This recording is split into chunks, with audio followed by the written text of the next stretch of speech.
আচ্ছা আমি রেকর্ডে দিয়ে দিয়ে রাখি, পরে শুনো আমার ইয়ে দিয়ে দিই। ক্যাপিটালাইজ অংশটুকু ক্যাপিটাল ফান্ডের সাথে যোগ হবে। ওকে, হ্যাঁ লিখছি। আচ্ছা তাহলে ডোনেশন আমরা ভাইয়া 40,000। রেকর্ডিং হইতেছে না? হ্যাঁ হ্যাঁ হ্যাঁ হচ্ছে। আমি এটা আবার এটা দিয়ে কি দিব নে, আপনি কোনো ইউটিউব চ্যানেল খুঁজছেন? আমার চ্যানেলে আমি দিয়ে দিব, তোমরা ওখান থেকে শুনে নিও। আচ্ছা ভাইয়া, ভালোই হইব। হ্যাঁ, তো এখন ডোনেশন রিসিভ করছি 40,000 টাকা, বা সব টাকাটাই আমি আয় হিসেবে দেখাবো না, ক্যাপিটালের সাথে যোগ হবে 75%, তাহলে আয় হবে কত পার্সেন্ট আমাদের? 25%। ক্লিয়ার? হ্যাঁ। এরপর রুরাল এনসি লোন। এনসি মানে হচ্ছে মাইক্রো ক্রেডিট, রুরাল মানে গ্রাম, গ্রামে ক্ষুদ্র ক্ষুদ্র লোন ডিসবার্সমেন্ট মানে হচ্ছে পেমেন্ট করছি। তাহলে ঋণ যদি দেই, এটা কি খরচ না আমাদের সম্পদ? গরিব মানুষকে আমরা ঋণ দিয়েছি, ওরা আবার ফেরত দিবে আমাদের, তাহলে এটা কি আমার সম্পদ সম্পদ ওইটা। না? আচ্ছা, ইকুইপমেন্ট। ইকুইপমেন্ট হচ্ছে অফিস সরঞ্জাম, আমি অফিস সরঞ্জাম ক্রয় করেছি, এটা কি আমার জন্য সম্পদ না? হ্যাঁ। সম্পদ। এরপরে স্যালারি দিয়েছি, এটা কি সম্পদ না খরচ? খরচ। খরচ। অফিস যেহেতু নিয়েছি, এনজিও চালায়, অফিসের ভাড়া দিচ্ছি, এটা কি সম্পদ না খরচ? খরচ। পরে অফিসে যে ক্লিনার ক্লিন করে, ওয়াশিং করে, এদের দিয়ে যে টাকা, এটি খরচ না সম্পদ? এটাও খরচ। খরচ। ইউটিলিটি ইউটিলিটি এক্সপেন্সেস এক্সপেন্স এটাও মানে হচ্ছে খরচ। পানির বিল, বিদ্যুৎ বিল, গ্যাস বিল দিয়েছি, এটাও খরচ। আর সেলস অফ পাসবুক মানে যারা টাকা এতে পাসবই বিক্রি করছে এদের কাছে, এটা কি খরচ না আয়? আয় এটা। রেজিস্ট্রেশন করতে হয়, যারা আমাদের ঋণ নিবে, সমিতির সদস্য হবে, ওদের নিবন্ধন করতে হবে, এই জন্য 400 করে টাকা নেই আমরা। আয় না ব্যয়? আয় ব্যয়। এটা। আর আমাদের সমিতিতে আয় টাকা এটা। পেলে একটা আয়, ব্যয় কিভাবে হবে না? আয় হয় ভাই? তুমি যদি কলেজে পড়ো, যখন তোমরা যখন কলেজে রেজিস্ট্রেশন করো, কলেজের জন্য আয় হয় না ব্যয় হয়? ও কলেজের জন্য আয়, আমার জন্য ব্যয়। আচ্ছা, আর আমরা যখন এনজিও করবো, বলবো যারা যারা ঋণ দিবেন তারা তাড়াতাড়ি রেজিস্ট্রেশন করেন, নাম লেখান, তোরা রেজিস্ট্রেশন ফি দিবে 400 টাকা করে। আমাদের এনজিওতে আয় হবে না ব্যয় হবে? আয়। আয়। অ্যাডমিশন মানে ভর্তি, ভর্তি হইতে হবে, বা সমিতির সদস্য হলে সদস্য ভর্তি হইতে হবে, এর জন্য 500 টাকা দিতে হবে। আয় না ব্যয়? দিতে আয়। হবে ব্যয়। এই, আমাকে আমাদের সমিতিকে দিতে দিলে হবে, ব্যয় হবে। আমাদের সমিতিতে যেসব সদস্যরা ভর্তি হবে তাদের সবাইকে ভর্তি হইতে হবে, নাহলে আমি সমিতি থেকে ঋণ দিব না। সমিতিতে ভর্তি যদি আমাদের হয়, আয়। আমাদের ওদের আয় না? ব্যয়। হুম। এরপরে এই জি যে ভাই। ক্লোজিং ক্যাশ ব্যালেন্স এবং ক্লোজিং ব্যাংক ব্যালেন্স, সবসময় রাখবা ক্লোজিং ক্যাশ এবং ক্লোজিং ব্যাংক দুটোটাই হচ্ছে আমাদের সম্পদ। এখন যদি বলো আমাদের রিকমেন্ড এতে কি চেয়েছে, ইনকাম এন্ড এক্সপেন্ডিচার অ্যাকাউন্ট, মানে ইনকাম গুলো এক পাশে দেখাবা, এক্সপেন্ডিচার ব্যয়গুলো আরেক পাশে দেখাবা। এক্সপেন্স লিখবা না, কারণ এনজিও গুলো না এক্সপেন্স লেখে না, ওরা লেখে এক্সপেন্ডিচার, মনে থাকবে? ক্লোজিং ব্যাংক ব্যালেন্স আর closing cash balance closing cash balance আর ব্যাংক ব্যালেন্স দুইটাই কি সম্পদ হলো? দুইটাই সম্পদ, ঠিক আছে? আর ওপেনিং দুইটা আছে ক্যাপিটাল ফান্ড, ওপেনিং দুইটার নাম হচ্ছে ক্যাপিটাল, এটা মনে রাখবা। কেন আমাকে করতে বলছি কি, আচ্ছা। একটা ইনকাম এক্সপেন্ডিচার এস্টিমেট আর একটা ব্যালেন্স শিট করতে বলছে। এখন যদি হ্যাঁ তোমরা ভাই লিখছি, তারপরে এরপরে তোমরা সমাধানের দিকে যদি তুমি যাও, 3 নাম্বার আরে অঙ্কে, ভাই। এই যে দেখো প্রবলেম 3 সমাধান।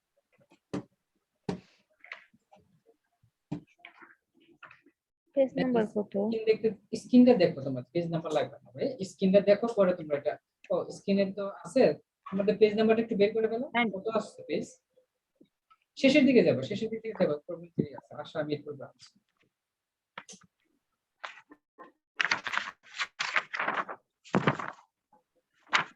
আটানব্বই পেজ, 99 পেজ, 3 নাম্বার না?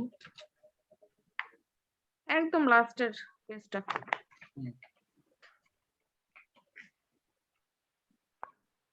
জি ভাইয়া বলেন। এখন দেখো তো, Asha Mirpur branch income and expenditure account for the month of March 2015, এই পাশে লিখছি এক্সপেন্ডিচার, ওই পাশে লিখেছি ইনকাম, ঠিক আছে? ভাইয়া ইনকাম বলেন কি? এক্সপেন্ডিচার মানে কি? খরচ, ব্যয়। আচ্ছা। আর ইনকাম মানে কি? আয়। আয়। ওকে, আচ্ছা। এবার ওই যে ডোনেশন যে পেয়েছিলাম 40,000 টাকা, তার 25% আমাদের আয়, এই জন্য আমরা ডোনেশনে 25% দেখাইছি। পাসবই বিক্রি করছি আয়, রেজিস্ট্রেশন ফি আয়, অ্যাডমিশন ফি আয়, এই হলো মোট আয়। আর ব্যয়গুলো কি, স্যালারি দিয়েছি, অফিসিয়াল দিয়েছি, ক্লিনিং এক্সপেন্স দিয়েছি, এগুলো সব আমাদের ব্যয়। আয় থেকে ব্যয় বাদ দেওয়ার পরে যেটা থাকে সেটার নাম হচ্ছে কি এক্সেস অফ ইনকাম, মনে থাকবে? জি ভাইয়া। আচ্ছা। এখন যদি একটু খেয়াল করে দেখো আমাদের আয় কত আছে 11,000 না? আয় আছে আমাদের 11,000 টাকা। আর ব্যয় পাশে যা দেখো কত আছে যে 5,000 3,500 200 আর 300 এই সব মিলিয়ে হয় 8,000 মাত্র 9,000 8, 9, 10। 9,000 হুম শেষে 2,000 দিও না। তাহলে এখন দেখো যদি আয় আছে 11,000 ব্যয় আছে 9,000 তাহলে আয় বড় না ব্যয় বড়? আয় বড়। এই জন্য দেখো আমরা লিখছি কি এক্সেস অফ ইনকাম, মানে ইনকামটা একটু বেশি আছে, এই জন্য access of income over expenditure মানে ব্যয়ের তুলনায় যেটা বেশি হবে সেটার নাম লিখবো। কত টাকা বেশি হয়েছে? 2,000। 2,000 এটার কি আয় বেশি হয়েছে না? আয় হইলে ব্যালেন্স শিটে কোন পাশে চলে যাবে?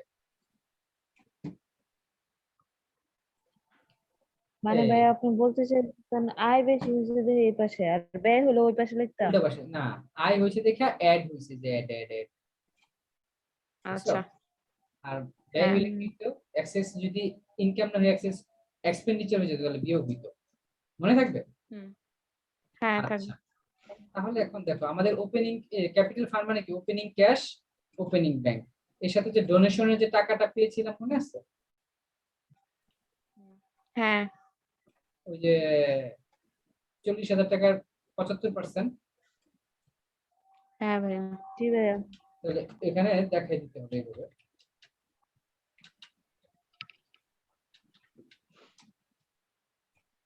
$40,000 75%,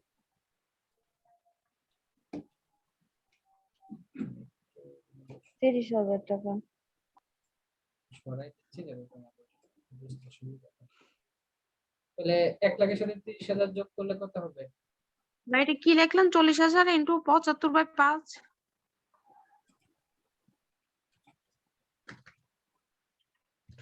তো পার্সেন্ট ঠিক হবে। আছে? হ্যাঁ ঠিক আছে। পার্সেন্টেজে দেওয়া। ঠিক আছে এবার হ্যাঁ ঠিক আছে ভাই। এবার ইনকাম হয়েছে আরো 2,000, তাহলে 30,000 32,000 হয়েছে। হ্যাঁ। আর অ্যাসেট পাশে যে ওই যে ক্লোজিং ক্যাশ ছিল মনে আছে? হ্যাঁ।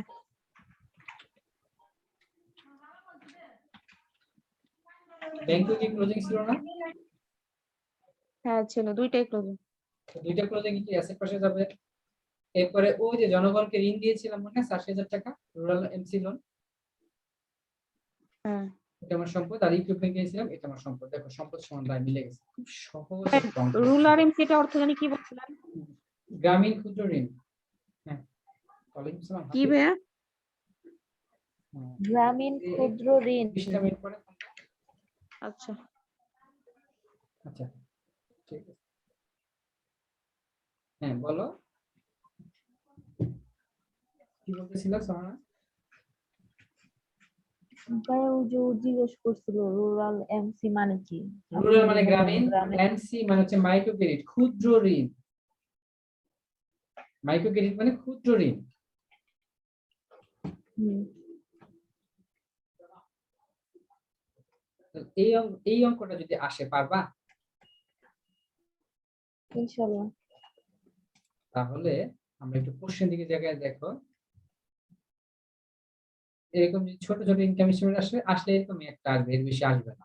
আমরা কি পারবো না? ইনশাআল্লাহ ভাইয়া। এটা কত নম্বর? তাহলে এনজিও থেকে যদি আসে অঙ্ক পারবো আমরা। ইনশাআল্লাহ ভাইয়া। মাশাআল্লাহ, তাহলে আমরা এনজিও বাদ আমাদের অ্যাডভান্স অ্যাকাউন্টিং এর যে সিলেবাস সেখান থেকে এনজিও অঙ্ক করতাম, এটা আমাদের কমপ্লিট। এটা আমরা বাসায় তোমরা একটু করে নাও। আমি নতুন ওই যান ভাইয়া বলেন পার্ট বলেন বি এর 5 নাম্বারটা আমার একটু দেখায় দেন। পার্ট বি এর 5 নাম্বারটা আবার একটু আচ্ছা বলবেন। এই যে দেখো পার্ট বি এর 5 নাম্বার দেখা যায়। জি ভাইয়া। ব্যাংক বলতেছে ব্যাংকে জমা আছে 86,179, কিন্তু তোমার ক্যাশিয়ার অ্যাকাউন্টেন্ট বলতেছে আছে 13,506। তাহলে তোমার ক্যাশিয়ারকে জিজ্ঞাসা করবে কেন এরকম হলো, একটু মিলাই দেন। তখন ক্যাশিয়ার কি করবে? সমাধান যদি তুমি থাকো সে প্রথমে লিখবে 13,506, এরপর সে লিখতেছে কারণগুলো খুঁজে বের করছে কেন এরকম হলো। যে দেখো deposit in transit, deposit in transit, transit. তাহলে বলবে আমি ডিপোজিট করেছি কিন্তু ব্যাংক এখনো ডিপোজিট করে নাই, কেন? ব্যাংক পর্যন্ত এখন পৌঁছায় নাই। তাহলে এটা কি ব্যাংক বিয়োগ করেছে, তাহলে আমি এখন কি করে দিব? বিয়োগ করে দিব। হুম, আবার ভাইয়া ভাইয়া বুঝছি বুঝছি বুঝছি আর বুঝাইতে দেবো না। আচ্ছা ভাইয়া, মনে করছে আমার বুঝে গেছে ভাইয়া। সমস্যা নাই, আমি যে রেকর্ড গুলো করে ও, ওখানে দিচ্ছি, তোমরা একটু যখনই সমস্যা হবে তখন আবার ইউটিউব ওই ইয়াতে চ্যানেলে ঢুকে ঢুকে শুনে নিতে, তোমার একদম চ্যাপ্টার ওয়াইজ দিয়ে দিবে, আচ্ছা আচ্ছা তাহলে কষ্ট হবে কম। জি ভাইয়া ভালো তাহলে হয়েছে। এনজিওটা যদি হয়ে যায় আমাদের, তাহলে আমরা আরেকটু সহজ একটা অধ্যায় শুরু করব। সহজ আচ্ছা অধ্যায় একটা সহজ ভাবে শুরু করি। তাহলে আমরা এনজিও কে আমরা বলে দিতে পারি এটা ওকে নাকি? তারপর তোমরা করো, যদি কোনটাতে সমস্যা হয় সেটা আমরা আচ্ছা যে ভাই করে এনজিও থেকে কয়টা কোশ্চেন আসবো? পার্ট বি তে একটা পাবাই, সি তে যদি কপাল ভালো থাকে একটা পেয়ে যাবে। আচ্ছা, আমরা একটু আজকে ডাবল অ্যাকাউন্টে চলে যাই, একটু খাতাতে লিখে রাখো আজকে ডেট দিয়ে ডাবল অ্যাকাউন্ট সিস্টেম। হ্যাঁ, আচ্ছা।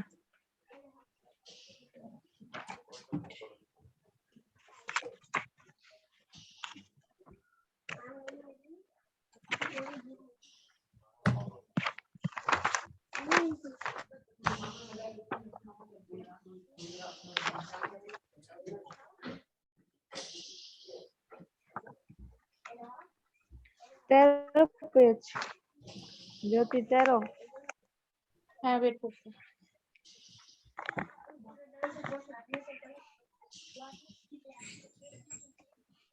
আচ্ছা, ডাবল অ্যাকাউন্টে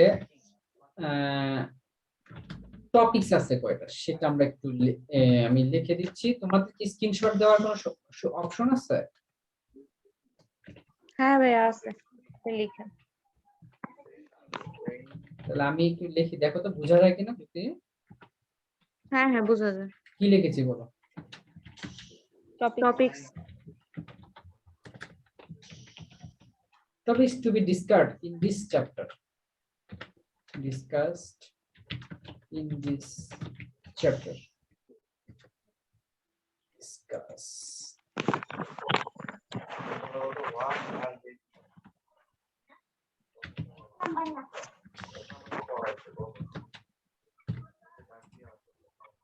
হ্যালো, হ্যাঁ ভাইয়া, শুনতেছি। আচ্ছা আমরা এই অধ্যায়ে প্রথমত যেটা জানতে পারবো সেটা হচ্ছে কি আমাদের রিপ্লেসমেন্ট।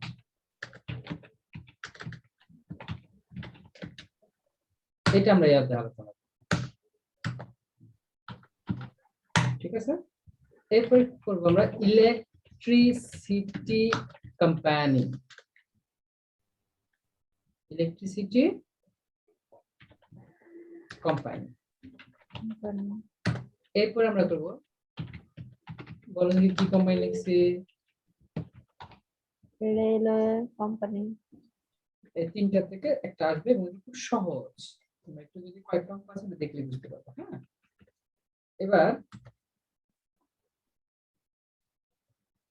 রিপ্লেসমেন্ট যখন করব তখন আমি কি কি জিনিস বিবেচনা করব? The matters to be considered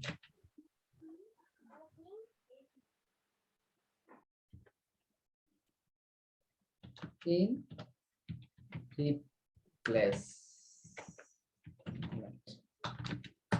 consider মানে বিবেচ্য বিষয়, রিপ্লেসমেন্টের বিবেচ্য বিষয় কি কি আমি লিখে দিচ্ছি।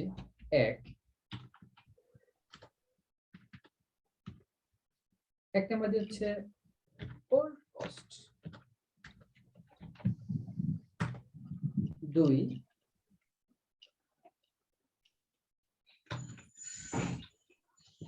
কস্ট রেশিও, 3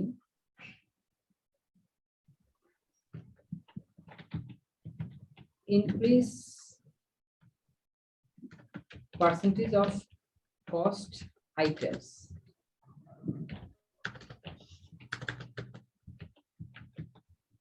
আর এখানে cost items and ratio, কস্টে কয়টা আইটেম থাকবে এবং তাদের অনুপাতটা কত হবে, ইনক্রিজ কস্ট আইটেমস। ওকে, 3 নম্বরে থাকতে পারবে নিউ কস্ট। ওকে, ঠিক আছে। এরপরে হতে হবে use old material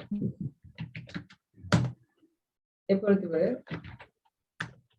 sold of old material ঠিক আছে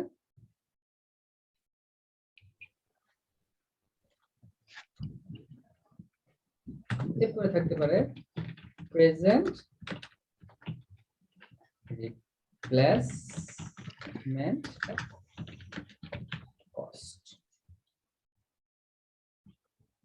এখন আমাকে workings করা লাগবে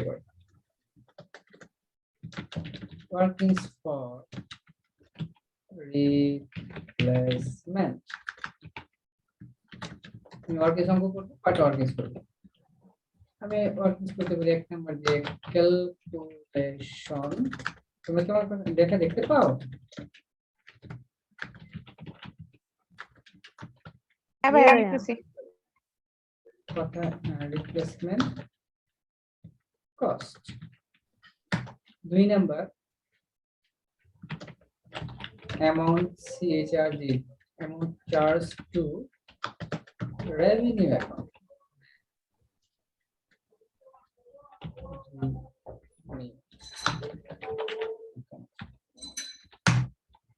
আর capitalized amount এখন এই তিনটা ওয়ার্কিংস আমার করা লাগতে পারে তিনটা ওয়ার্কিংস করলে আমার অঙ্কটা শেষ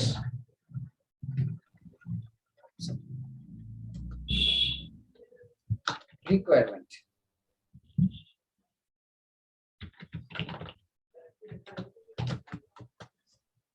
আচ্ছা আমি একটু কপি করি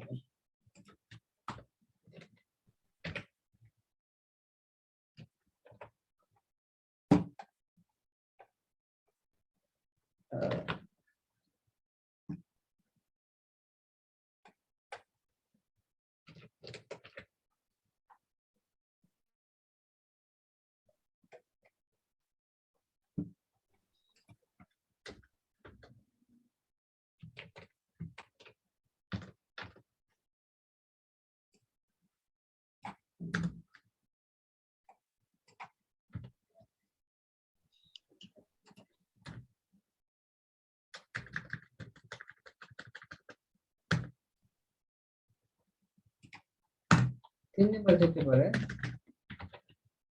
জার্নাল এন্ট্রিজ চার নম্বর যেতে পারে লেজার তো তোমাকে চাইতে পারে চারটা জিনিস ক্যাপিটালাইজ অ্যামাউন্ট বের করে দাও amount charge to revenue account বের করে দাও জার্নাল এন্ট্রি করো লেজার অ্যাকাউন্ট করো ঠিক আছে আর ওয়ার্কিংস করলে একটা ওয়ার্কিংস করা লাগতে পারে সেটা হচ্ছে প্রেজেন্ট রিপ্লেসমেন্ট কস্ট মনে থাকবে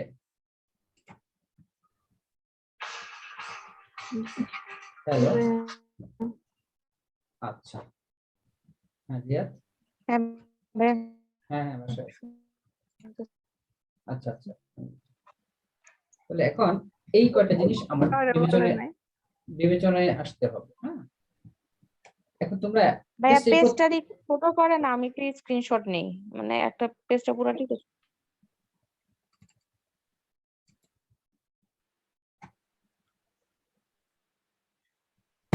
হ্যালো হ্যাঁ ভাইয়া বলো আমি এটা ইয়ে করে দেই ভাইয়া পেজটাকে ছোট করে দিব শুনতে পারতেছি। জি জি ভাইয়া। লেখাগুলো এটাকে আমি ইয়ে করে ইমেজ করে দিয়ে দিতাম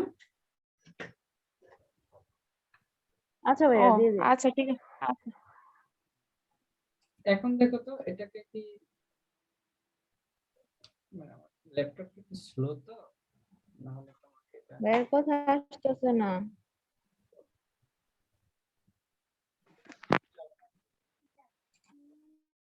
ভাইয়া হ্যাঁ যদি এখন ছবি তুলো তো যে প্রথম পাতাটা তুললেই হবে কথা একটু আসে ভাই আর বাকিটুকু আসে না এখন আসে হ্যাঁ হ্যাঁ, এখন আবার একটু ঠিক হয়েছে। আচ্ছা আমি তারপরে ইমেজ করে দিয়েছি। হ্যাঁ, তো এখন আপাতত আমরা একটু ওকে চলে আসি। সোহানা কি শুনতে পাও আমার কথা? Calma, picada. Calma.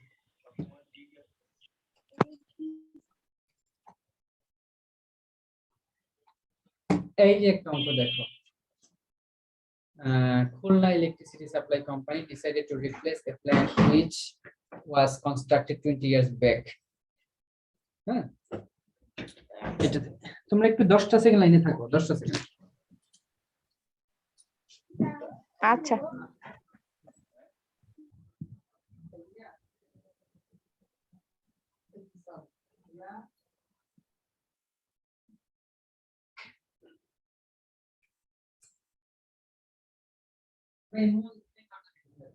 এবারে রাখবে। আল্লাহু আকবার। হ্যালো, জি ভাই। এখন দেখো এই যে Khulna electricity supply company decided to replace. এখন আগে আমাকে রিপ্লেসের গল্পটা শুনতে হবে, রিপ্লেসটা বুঝতে হবে। What is replace? রিপ্লেস মানে হচ্ছে পুরাতন জায়গায় নতুন একটা জিনিস স্থাপন করা। কথা ক্লিয়ার? হ্যাঁ ভাইয়া বুঝছি।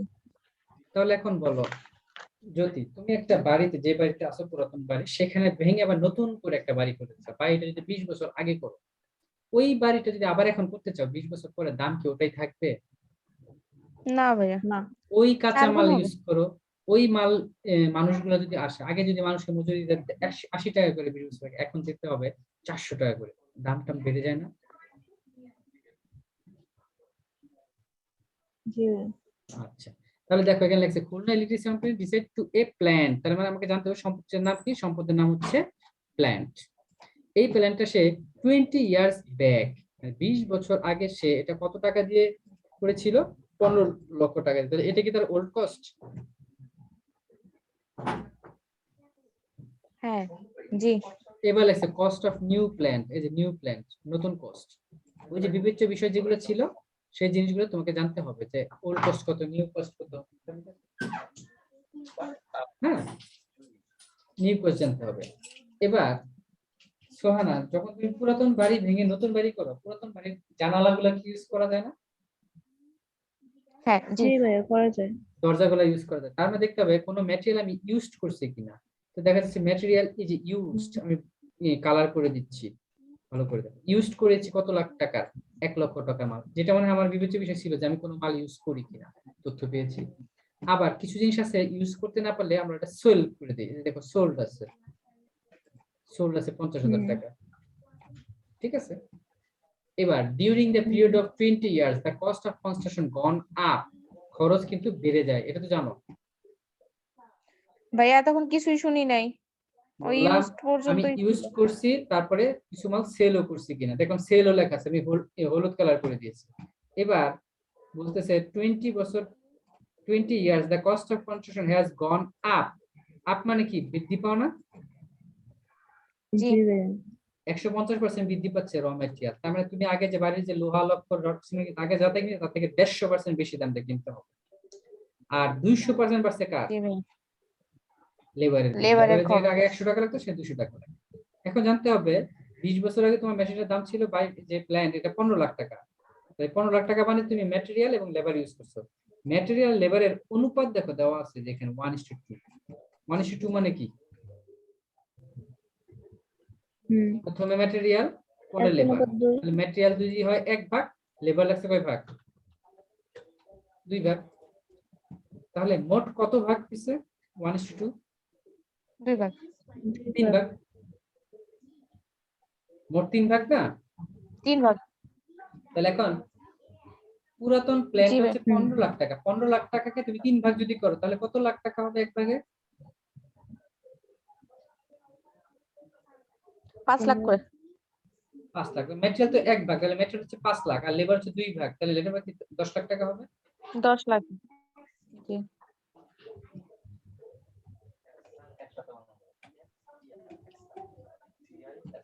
তাহলে তোমরা একটু কষ্ট করে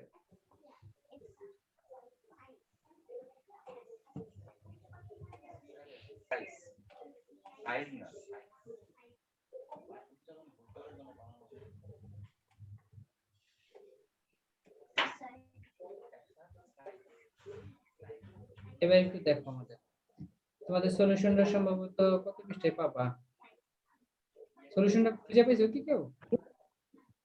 না ভাইয়া খুঁজি নাই তো। দেখো এটা হয়তো বা তোমাদের আছে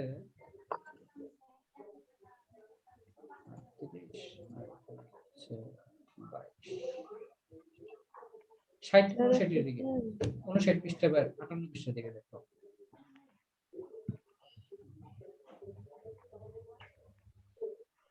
জি পাইছি। পাইছো?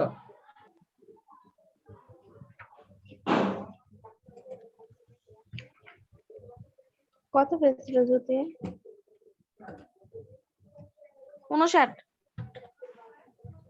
এবার দেখো তো আমি যে এতক্ষণ যা করেছি সেটাই আমরা এখন যেখানে গিভেন ডাটা লিখে নিয়েছি, লিখে নিলে আমার অঙ্কটা করার এত সহজ হয়ে যাবে, চিন্তা করতে পারো। ওই দেখো ওল্ড কস্ট 15 লাখ টাকা, নিউ কস্ট 65 লাখ টাকা, ইউজ করছি 1 লাখ টাকা, সেল করছি 50,000 টাকা, ম্যাটেরিয়াল বেড়ে যাবে 150%, লেবার বেড়ে যাবে 200%, আর ম্যাটেরিয়াল আর লেবারের অনুপাত হচ্ছে 1:2। এখন আমাকে প্রথম যে ক্যালকুলেশনটা করতে হবে সেটা হচ্ছে প্রেজেন্ট রিপ্লেসমেন্ট কস্ট। এই যে প্রেজেন্ট রিপ্লেসমেন্ট কস্ট, এই প্রেজেন্ট রিপ্লেসমেন্ট কস্ট বের করার জন্য কয়টা উপাদান নিয়ে আমাদের প্ল্যানটা তৈরি হয়েছিল? ভাইয়া আমি এখন একটু পাই নাই, 1 মিনিট একটু। জি ভাইয়া, ও এটা কিসের পেজ বললো? 59 তো নাই, ইসে মনে হয় 61 পৃষ্ঠার এটা নাকি? ও না, আমি এটা তো ম্যাথের দেখো নাম লেখা থাকবো না? পুরো লেখাই তো আছে, সলিউশন অফ ডাবল অ্যাকাউন্ট এই যে সিস্টেম। পাইছি কত পেজ? 65 65 তে যাও তাহলে, পাইছো 2009-7। পাইছি ভাই পাইছি। এবার সমাধানে যে দেখো ওয়ার্কিংস 1 এ করছি ক্যালকুলেশন প্রেজেন্ট রিপ্লেসমেন্ট কস্ট। আর প্রেজেন্ট রিপ্লেসমেন্ট করতে গেলে আমাদের যেহেতু খরচের আইটেম কয়টা, দুইটা, ম্যাটেরিয়াল আর লেবার। দেখো আমি টাকার কলাম, আমরা কলাম করছি, একটা ম্যাটেরিয়াল একটা কলাম করেছি, লেবার একটা কলাম করেছি, টোটাল টোটালের একটা কলাম করেছি। এখন তুমি টোটালের ঘরে বসাই দিবা 15 লাখ টাকা, বসাইলে সেই খরচটাই যে দেখো লেখা আছে কস্ট অফ প্ল্যান্ট টাকা 15 লাখ, যেটা ম্যাটেরিয়ালের ঘরে যাবে 5 লাখ আর লেবারের ঘরে যাবে 10 লাখ, এই হলো 10 লাখ। 15 লাখ টাকা। এটা কত বছর আগে 15 লাখ টাকা দিয়ে বানিয়েছিল? প্রশ্নটা তো দেখতে হবে মানে। 20 বছর আগে। খেয়াল করে দেখছি 20 বছর আগে তুমি 15 লাখ টাকা দিয়ে বানিয়েছো, কিন্তু আজকে 20 বছর পরে বানাতে গেলে তোমার ম্যাটেরিয়াল বেড়ে যাবে কত পার্সেন্ট? 150%। দেখছো দেওয়া আছে। আর লেবার বেড়ে যাবে কত পার্সেন্ট? 200%। 200%। তাহলে ম্যাটেরিয়াল 150% হচ্ছে 7.5 লাখ টাকা, লেবার আসছে 20 লাখ টাকা। তার মানে আগে যেটা 5 লাখ টাকা লাগতো সেটা এখন আরো 7.5 লাখ লাগবে। তার মানে এখানে কাঁচামাল লাগবে 12.5 লাখ টাকা, আর লেবার লাগবে 30 লাখ টাকা। তাহলে মোট যেটা আছে সেটা হচ্ছে 42,50,000 টাকা লাগবে যদি তুমি এই ঘরটাকে পুনরায় রিপ্লেসমেন্ট মানে ভেঙে চুরে আবার করতে চাও। ভাইয়া আমি কিছু শুনি নাই, আল্লাহ। আমি আবারও বলতেছি, শুনে নাও। প্রেজেন্ট রিপ্লেসমেন্ট কস্ট হচ্ছে ওই পুরাতন বাড়িকে ঠিকঠাক করে আমি আবার নতুন বাড়ির মতো করতে চাবো, চেষ্টা করবো, সেই ক্ষেত্রে